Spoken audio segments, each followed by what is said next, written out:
Howdy folks, your Princess ChaoticAyana here. You are all beautiful, and today I am going to break my streak. I am going to step out of my comfort zone. I am going to do something I have never done before.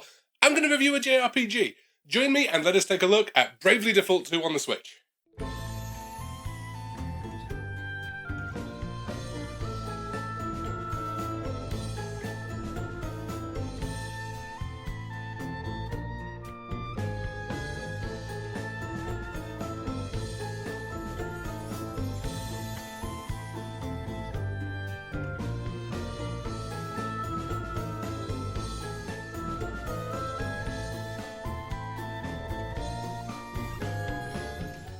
If there were one word I were going to use to describe Bravely Default 2, it'd be familiar. And I don't mean the game comes with a free cat, although it occurs to me that would be a great incentive to purchase a video game. Anyway, what I'm getting at is, there is nothing here apart from the series' unique battle mechanic that I would consider truly new and original.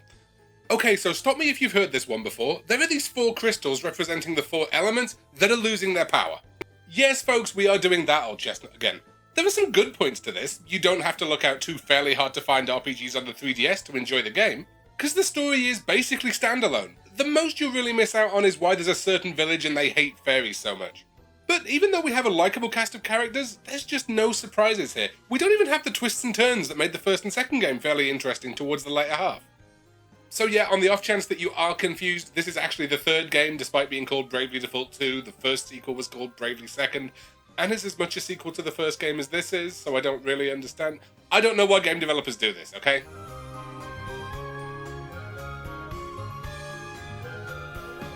So this being a JRPG, we'll get on to where you're going to spend most of your time, the battle system. Random battles are certainly a thing, kinda. We're doing that whole you can see them on the screen, but you need to fight them anyway to level, so what's the point system that all of the modern Pokemon games have had. Once you get into the battles, they're the standard turn-based system you've seen in dozens of other games, with the one exception that's really the series' unique selling point, and its namesake. So if you haven't played the other games, here's essentially how this works. Anytime you like, you can default, which effectively lets you do nothing but save up your turn so that you can take 2 at once later. Taking more than 1 turn at once is called braving, hence the name Bravely Default. Here's where it gets interesting though. You can brave without defaulting and kind of go into debt. So say you come into a fight with what you think is going to be a fairly easy mob. You want to take 4 turns right away and absolutely smash him before he gets the chance to do anything. Awesome, you can do that. And any debt on turns doesn't carry between fights, so if the fight ends at that point, no harm, no foul. But if for any reason the fight doesn't end, that character can't do anything else until they're out of debt on the turns they just borrowed. Meaning, especially if you've underestimated an enemy anyway, you often get left looking like, well, now that I think about it, a great visual representation of what it looks like when we all get into massive debt we can't really pay. Put simply, whether or not you love or hate the game is going to come from whether or not you love this system. And I've seen some reviews out there who kind of seem not to get it and mark the game down as a result. They would just take all 4 turns whenever they had the option to and get absolutely steamrolled by a boss. The concept here is to learn how to control the flow of a fight.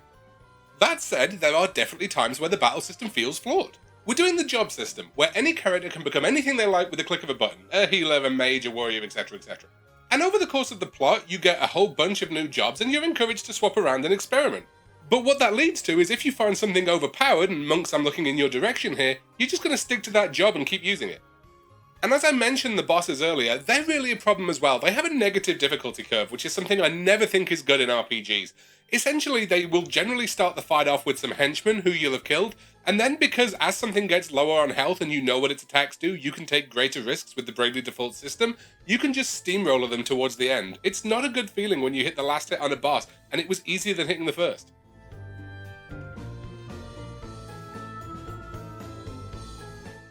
In the 70 odd hours it took me to get to the true ending on Bravely Default 2, the thing I found myself most conflicted on was the art style. First off, I think the cities look gorgeous. They've got this awesome kind of watercolour style, and if you stand still for a second they move into this panoramic view, which is obviously designed to show this off.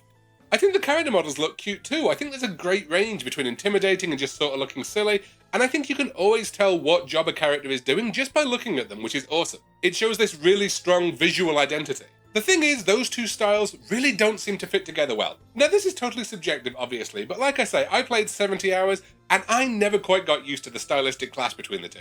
And it's such a shame because they are really strong individually. In terms of art though, I will say the music is completely brilliant, consistently. Just go back and check out the clip I put at the start of the video. I love the music from this game and will be listening to the soundtrack in future. So whilst I've talked about the things I think did look strong individually, there's one thing I think didn't: the spell effects. They are thoroughly okay, but they're too simplistic and they don't really level up as you get to using bigger moves, which means that some of the larger spells that should be really heavy hitting just don't have much of a visual oomph. It's a shame.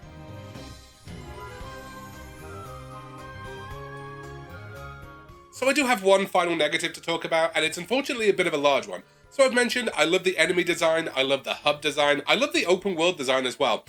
The dungeon design though. First off, as my oh so witty title card suggested, there are no maps in dungeons. I get the idea, it's a dangerous place, you wouldn't know your way around, but could we maybe have had a job that filled in a map as we went? Seems like a reasonable compromise to me. Also, the dungeons do have one other major flaw.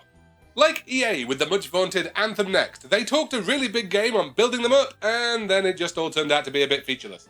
Seriously, there were a couple of areas where I went to save, and it was only then that I realised I was supposed to be in a dungeon rather than still on the overworld. I like the overworld, it looks great, but that's not a good sign for how intimidating or memorable your dungeon environments are. So long as you go into Bravely Default 2 with the right expectations, you're going to have a good time. It is a classic JRPG to a fault, and the one thing that really makes it stand out is that battle system, which I love, so it was a great experience for me. The thing is, if you aren't worried about the Bravely Default system and you're just looking to play a JRPG, how much is Final Fantasy VII these days? Like $15 on most platforms? It has a better story, it has a similar turn-based system, it just doesn't have that one unique selling point.